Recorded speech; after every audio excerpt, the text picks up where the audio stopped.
As-tu déjà remarqué combien de personnes aiment tester tes limites? Elles t'interrompent en plein milieu d'une conversation, font des remarques déguisées en plaisanterie, traitent ton temps et tes émotions comme s'ils n'avaient aucune valeur. Et on s'attend à ce que tu souris et fasses semblant que rien ne s'est passé, n'est-ce pas? Mais ça suffit. Si tu en as assez de normaliser le manque de respect, cette vidéo est pour toi. Aujourd'hui, je vais te montrer des façons directes, et peut-être même un peu polémiques, de gérer ceux qui te manquent de respect sans perdre ton sang-froid et surtout sans renoncer à ta dignité. Alors prépare-toi parce qu'à la fin de cette vidéo, tu sauras exactement comment faire comprendre à n'importe qui où se trouve ta limite, clairement définie. Commençons. 1. Quand le regard dit tout. Commençons par l'une de mes techniques préférées et les plus efficaces, le regard silencieux.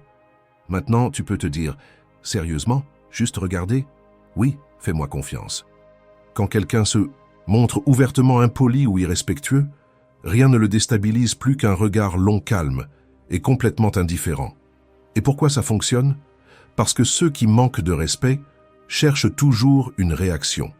Ils veulent que tu bégayes, que tu t'énerves, peut-être même que tu répliques. Ils veulent t'entraîner dans leur drame, te faire douter ou te faire sentir inférieur. Mais quand tu fais que regarder, sans un mot, sans expression, soudainement, la dynamique de pouvoir s'inverse. Je sais, ça peut paraître passif-agressif, mais écoute-moi. Il y a quelque chose de profondément troublant dans le fait que quelqu'un ne réagisse pas comme on l'attendait. Quand tu maintiens un regard ferme et silencieux, tu es en train de dire, sans un seul mot, « Je ne jouerai pas à ton jeu ». C'est une manière de reprendre le contrôle sans même lever le petit doigt. Et souvent, ce regard silencieux est le non le plus clair et le plus puissant que tu puisses donner. Laisse-moi te raconter une fois où cette technique a fonctionné, comme par magie. J'étais dans une réunion de groupe où un gars ne cessait de m'interrompre, me coupant la parole comme s'il avait une mission à accomplir. Tu vois le genre? Bruyant, rempli d'une confiance exagérée, pensant que tout le monde était là pour écouter sa grande sagesse. J'ai essayé d'intervenir, j'ai tenté d'être poli, mais il ne s'arrêtait pas.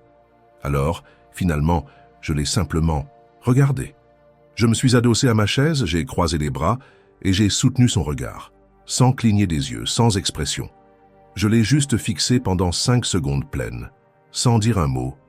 Tu pouvais sentir la tension monter. Et le mieux? Tout le monde autour de la table s'est mis à le regarder aussi, se demandant ce qu'il allait faire. Tu sais ce qui s'est passé? Il est devenu mal à l'aise, il a buté sur ses mots. Et tout à coup, il a regardé partout, sauf vers moi. Il ne m'a plus interrompu du reste de la réunion. Et pas seulement ça, il a commencé à me traiter avec plus de respect après. Ça, comme s'il avait enfin compris que je n'étais pas quelqu'un qu'on pouvait piétiner. Parfois, tu dois montrer qui tu es sans dire un seul mot. Approfondissons un peu plus, car cela va au-delà d'une simple technique pour s'imposer. Quand tu adoptes le pouvoir du regard silencieux, c'est comme si tu leur rappelais, et à toi-même, que tu n'as pas à danser au rythme de qui que ce soit. Tu ne dois rien à personne, encore moins une réaction émotionnelle, et tu n'as pas besoin de prouver ta valeur à ceux qui ne la voient pas. Il s'agit de reprendre ton espace, ta paix et ta dignité. Trop souvent, quand quelqu'un est irrespectueux, on ressent ce besoin de se défendre, de se justifier, ou pire encore, de laisser couler pour éviter une scène. Mais le regard silencieux ne relève pas de l'agressivité. Il s'agit de montrer que tu es ancré, serein, et totalement maître de tes émotions. C'est aussi une question de responsabilité. Les personnes qui ont l'habitude de manquer de respect le font sans réfléchir. Elles n'ont jamais été vraiment confrontées, jamais fait face à de vraies conséquences pour leur comportement. Quand tu les regardes avec ce regard direct et vide, c'est comme si tu leur tendais un miroir. Soudainement, elles se retrouvent seules face à leur propre attitude. Tu n'as pas besoin de dire qu'elles ont tort, tu le montres. Et la plupart des gens n'aiment pas ce qu'ils voient. Cette technique du regard silencieux ne fait pas que faire reculer l'autre, elle renforce aussi ton estime de toi. Quand tu restes là, silencieux et immobile, tu te rappelles que les mots ou les actions des autres n'ont pas le pouvoir de t'ébranler. J'étais ce genre de personne qui riait nerveusement face aux remarques déplacées ou qui essayait de me justifier quand on remettait en question mes choix.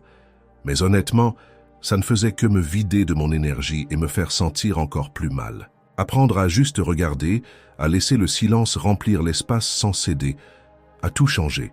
C'est un petit acte de résistance, une déclaration silencieuse mais puissante de respect de soi. Alors, la prochaine fois que quelqu'un se montre impoli, dépasse les limites ou essaie de te faire sentir inférieur, essaie le regard silencieux, contente-toi de regarder. Laisse-les ressentir le poids de ton calme. Tu seras surpris de voir à quel point cela les met mal à l'aise et à quel point tu te sentiras puissant. Le regard silencieux dit « Je me respecte trop pour me laisser entraîner dans ta négativité ». Et c'est un message qui mérite d'être envoyé. 2. Maîtrise émotionnelle pour ne pas réagir immédiatement.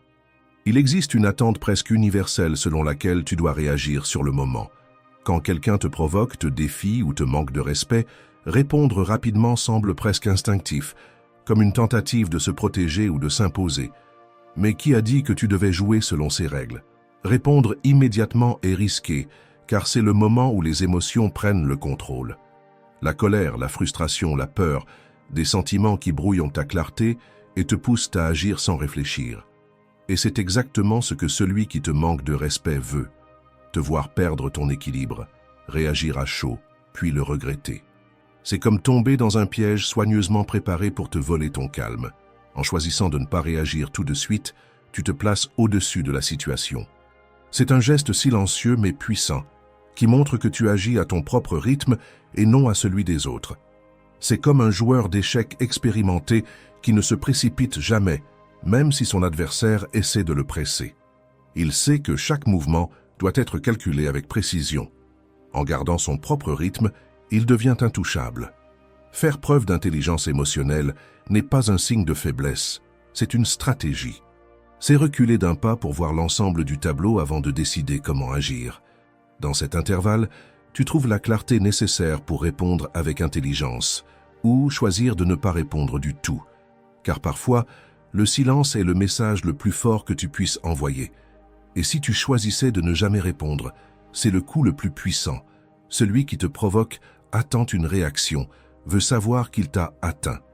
En ne répondant pas, tu montres que l'attaque était trop insignifiante pour mériter la moindre attention. C'est comme un mur solide qui ne vacille pas face au vent. Essaie. La prochaine fois que quelqu'un essaiera de te déstabiliser, ne réagis pas immédiatement. Laisse le silence parler à ta place. Et si tu choisis de répondre, fais-le avec clarté et intention. Si cela n'en vaut pas la peine, continue ton chemin sans te retourner. Le vrai pouvoir, c'est de décider quand réagir. Et surtout, de choisir de ne pas réagir quand cela ne te sert à rien. La maîtrise de toi-même est ce qui te maintient au-dessus de toute provocation. 3. Tes choix n'ont pas besoin d'approbation. Combien de fois as-tu pris une décision pour toi, et dans la seconde qui suit, quelqu'un commence à demander pourquoi? Pourquoi tu as fait ça? Pourquoi tu n'es pas allé à cet événement? Pourquoi tu as choisi ce travail? Les gens agissent comme s'ils avaient le droit d'exiger une explication pour tout ce que nous faisons. Et voici la vérité. Ils ne l'ont pas. Tes choix t'appartiennent, et tu ne dois de compte à personne sur la façon dont tu vis ta vie.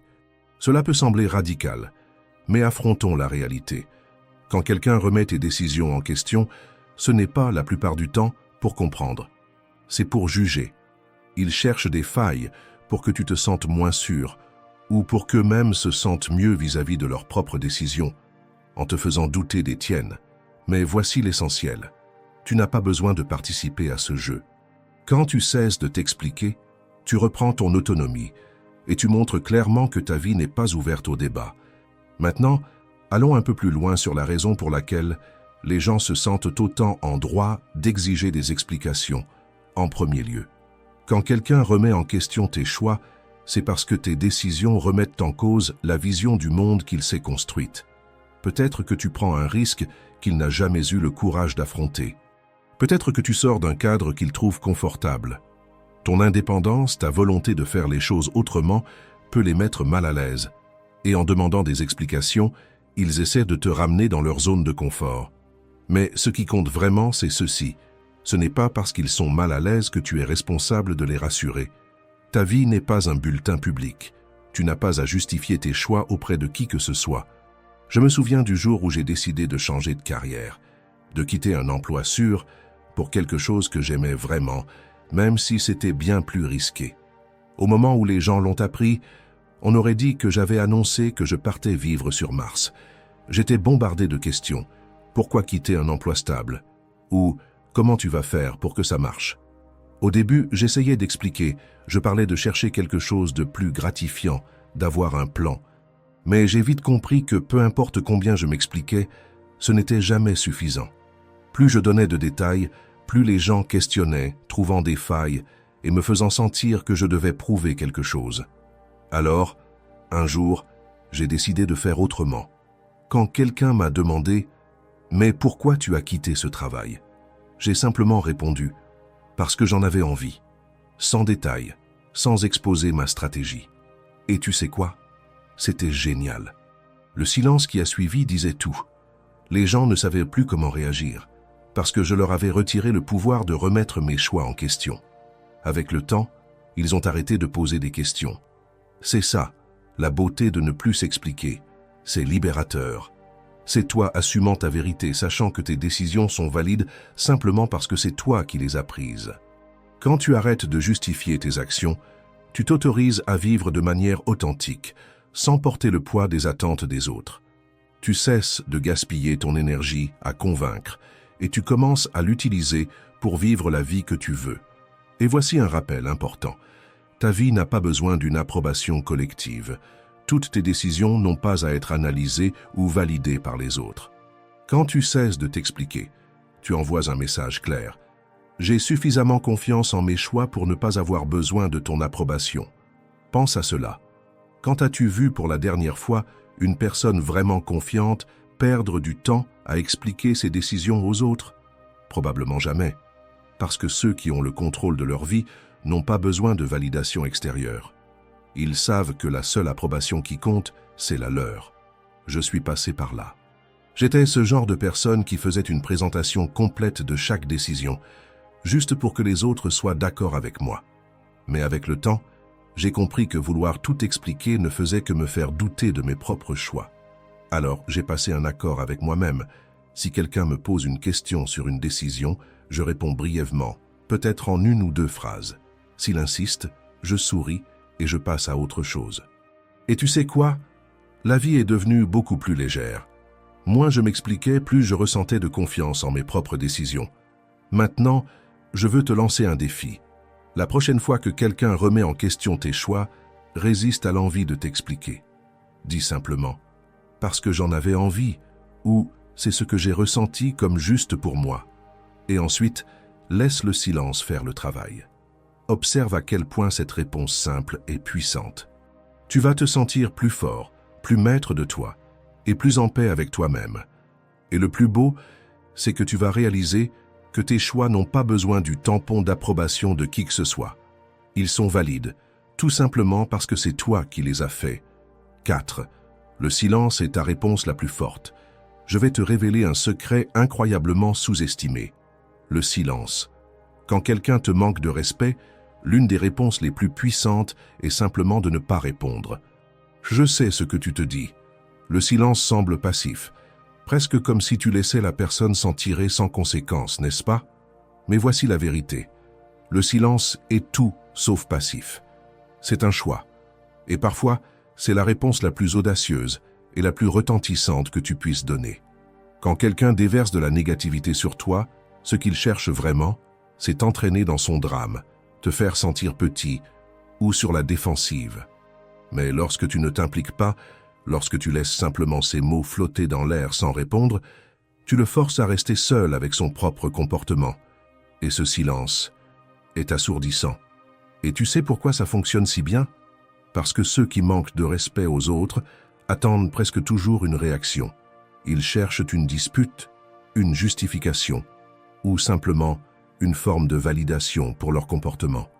Mais le silence dit « Tu n'auras pas mon énergie ».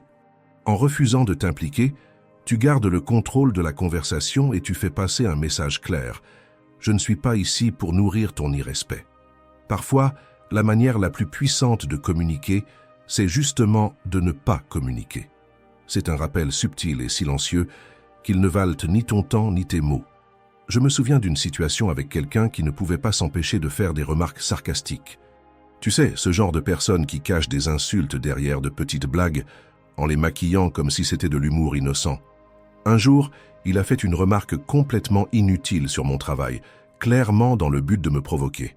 D'habitude, j'aurais essayé d'expliquer, de justifier ou même de répondre. Mais cette fois-ci, je l'ai juste regardé, j'ai levé un sourcil et je n'ai rien dit. J'ai laissé ces mots flotter dans l'air, je lui ai laissé sentir ce silence inconfortable. Et tu sais ce qui s'est passé? Il ne savait plus quoi faire. Il m'a regardé, a détourné les yeux, a marmonné quelque chose, puis est passé à autre chose. Ce fut la dernière fois qu'il tenta ce genre de choses avec moi. C'était comme s'il avait compris que, si je ne réagissais pas, il n'y avait aucun pouvoir à en tirer. Et c'est ça, la beauté du silence. Il étouffe l'irrespect à sa racine, en lui refusant l'attention dont il a besoin pour survivre. Alors, qu'est-ce que ça signifie vraiment? Quand tu choisis le silence, tu choisis toi-même. Tu dis « Je valorise ma paix plus que ton opinion sur moi ». Et ce n'est pas juste puissant, c'est transformateur.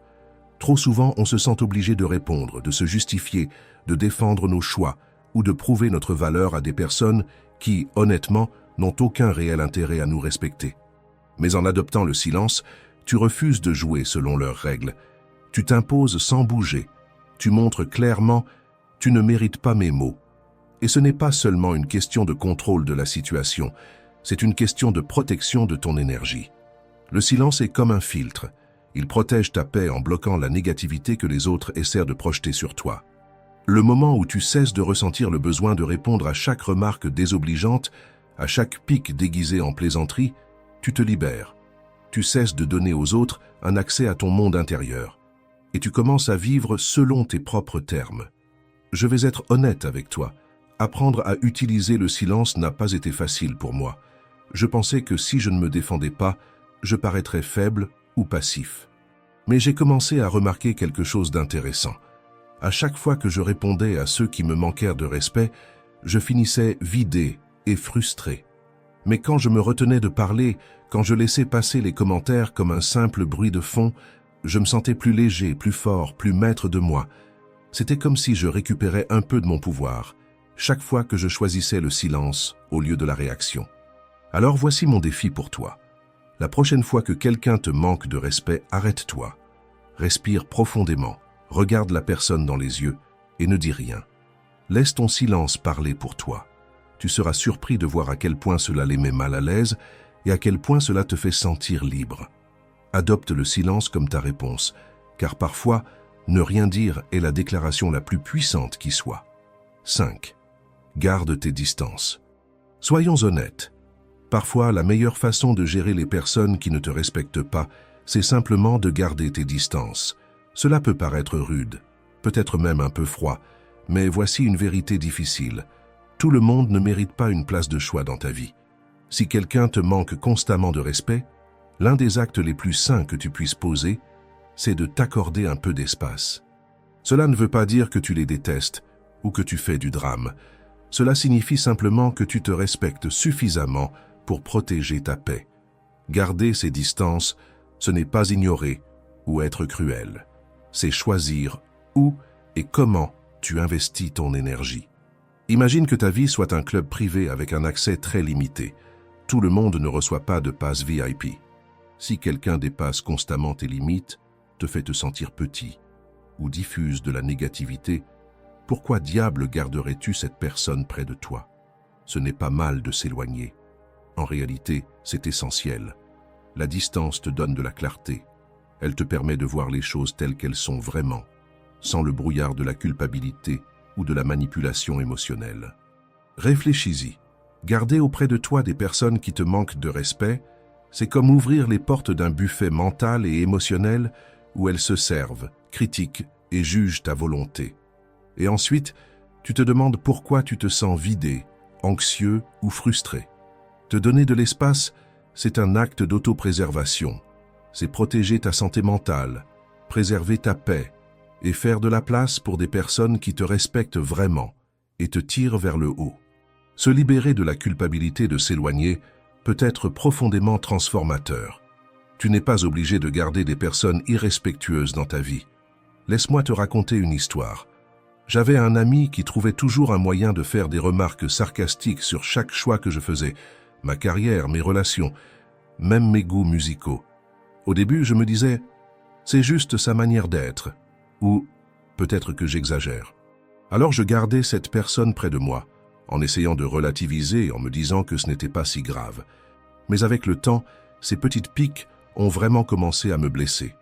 Je me rendais compte que je marchais sur des œufs, toujours en attente de la prochaine critique ou du prochain commentaire déguisé en plaisanterie. Alors un jour, j'ai décidé d'essayer autre chose. Je n'ai pas fait d'annonce dramatique, je ne me suis pas disputé, je ne l'ai pas accusé. J'ai simplement commencé à limiter le temps que je passais avec cette personne. Au lieu de le voir chaque semaine, c'était peut-être une fois par mois. Et tu sais quoi? Je me suis senti plus léger. Je me suis senti plus libre. Dans cet espace que j'avais créé, j'ai réalisé à quel point cette amitié était toxique. Mettre de la distance m'a donné la clarté mentale pour comprendre que je méritais des amis qui me construisent, pas qui me détruisent. Voici la réalité.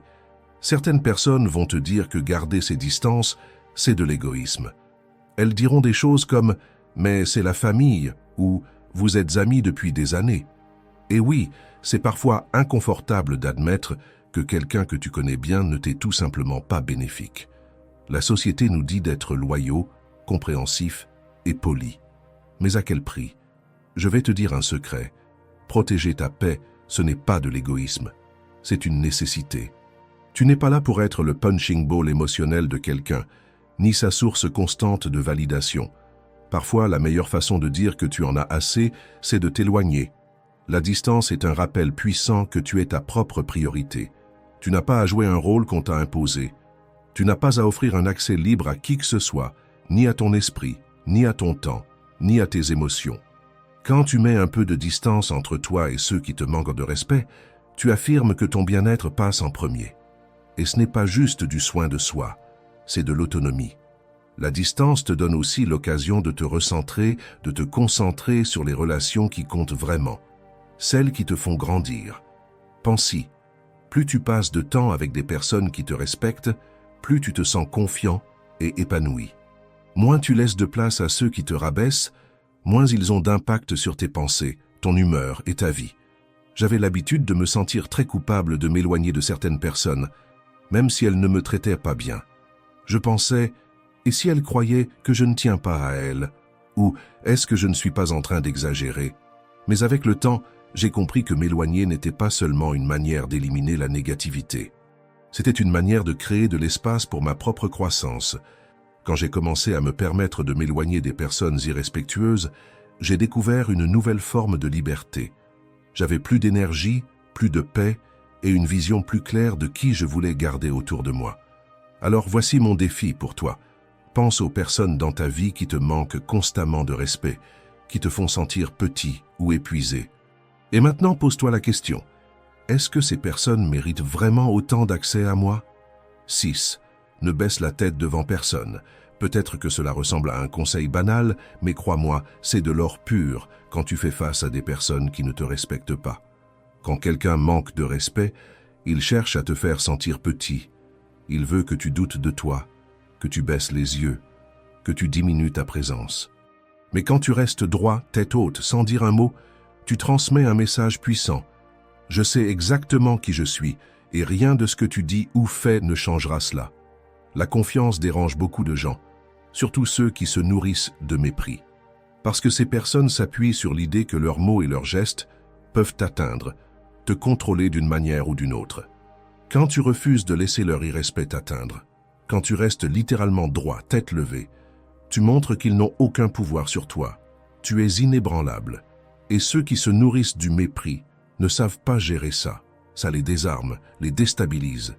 Ça les pousse à remettre en question leur propre pouvoir, pas le tien. Je me souviens d'une situation où quelqu'un ne manquait jamais une occasion de lancer des petites piques chaque fois qu'on se croisait.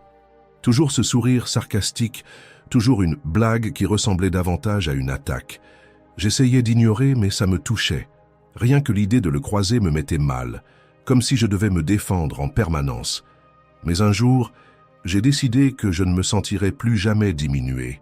Je suis arrivé, épaules en arrière, tête levée. Et à chaque fois qu'il lançait un commentaire venimeux, je le regardais simplement dans les yeux, je souriais, et je continuais comme si de rien n'était. Et tu sais ce qui s'est passé? Il a commencé à reculer. C'était comme s'il sentait que ces remarques ne me touchaient plus, que j'étais au-dessus de toute cette mesquinerie. Et soudain, son pouvoir s'est évaporé. Il y a quelque chose de magnétique dans le fait de garder la tête haute. C'est comme un bouclier invisible qui dit « Je suis intouchable ». Et voici la vérité. Ceux qui ne te respectent pas détestent souvent te voir confiant. Cela détruit l'image qu'ils ont d'eux-mêmes, cette illusion selon laquelle ils ont un quelconque pouvoir sur toi. Marcher avec assurance fait s'effondrer cette narration, et pour beaucoup, c'est presque une offense. La société ne sait pas toujours comment réagir face à quelqu'un de vraiment sûr de lui. Surtout quand tu refuses de laisser la négativité des autres définir qui tu es. Et cela peut faire de toi une cible. Mais garder la tête haute n'a jamais été à propos d'eux. C'est à propos de toi. C'est vivre avec la pleine conscience de ta valeur en sachant que tu n'as rien à prouver à personne. C'est un acte de respect de soi. Quand tu gardes la tête haute, tu fais une déclaration sur ta propre valeur. Tu dis que, peu importe ce qu'on raconte, tu te considères comme quelqu'un de précieux, digne de respect, simplement parce que tu es toi. Et voici le message le plus profond. Ta valeur n'est pas quelque chose que tu dois obtenir des autres. C'est quelque chose que tu revendiques pour toi-même, peu importe ce qu'ils pensent ou disent. Marcher dans la vie comme si tu avais déjà tout en toi est une libération. Parce que tu l'as. Garder la tête haute est un rappel constant que tu es le personnage principal de ta propre histoire et que l'opinion des autres n'a pas à te faire sentir moins que ce que tu es. Et plus tu pratiques cela, moins l'irrespect des autres peut t'atteindre. Tu seras trop occupé à vivre selon ton propre chemin, confiant en qui tu es pour te soucier des tentatives des autres de te faire tomber. Ce n'était pas naturel pour moi. J'étais cette personne qui se recroquevillait, qui évitait le regard des autres et se cachait dès que quelqu'un était critique ou indifférent. Cela semblait plus sûr de disparaître, d'une certaine manière. Mais avec le temps, j'ai compris que chaque fois que je gardais la tête haute, que je ne laissais pas la négativité des autres s'immiscer dans mon esprit, je me sentais plus fort. C'était comme si je me rappelais encore et encore que je n'avais besoin de l'approbation de personne pour me sentir digne. Garder la tête haute, ce n'est pas seulement une posture physique, c'est aussi une posture mentale. Entre dans n'importe quel lieu, comme si tu avais parfaitement ta place. Ne te diminue pas pour entrer dans l'image que quelqu'un a de toi. Si quelqu'un fait une remarque sarcastique, laisse-la glisser sur toi. Cette personne ne voit pas qui tu es vraiment. Elle projette simplement ses propres insécurités. Alors pourquoi laisser cela t'atteindre? Voici maintenant un défi pour toi. La prochaine fois que quelqu'un te manque de respect, que ce soit une provocation déguisée ou une insulte directe, ne réagis pas. Inspire profondément, redresse les épaules et garde la tête haute. Regarde cette personne dans les yeux comme pour lui dire « Je te vois, mais je suis au-dessus de tout ça » et ressens la force de ce geste. Ressens la paix que ça procure de savoir que leurs mots n'ont aucun pouvoir sur toi. Garder la tête haute, c'est bien plus qu'une bonne posture. C'est une déclaration silencieuse de respect de soi. Cela signifie dire « Je sais qui je suis, j'apprécie qui je suis ». Et rien de ce que tu dis ne changera cela. Parce qu'au fond, le respect commence par toi. Plus tu te respectes, moins il reste de place pour que le mépris des autres t'atteigne. Reste solide, reconnais ta propre valeur et souviens-toi, tu mérites chaque parcelle de cette confiance. J'espère sincèrement que ce message t'a aidé d'une manière ou d'une autre. Et félicitations d'être arrivé jusqu'ici. Cela montre que tu es vraiment engagé à grandir. Si ce contenu a résonné en toi, écris dans les commentaires « Courage stoïque ». Comme ça, je saurai que tu es resté jusqu'à la fin. Et si tu n'es pas encore abonné, profitant pour le faire maintenant. Le stoïcisme peut transformer ta manière de voir la vie. On se retrouve dans la prochaine vidéo.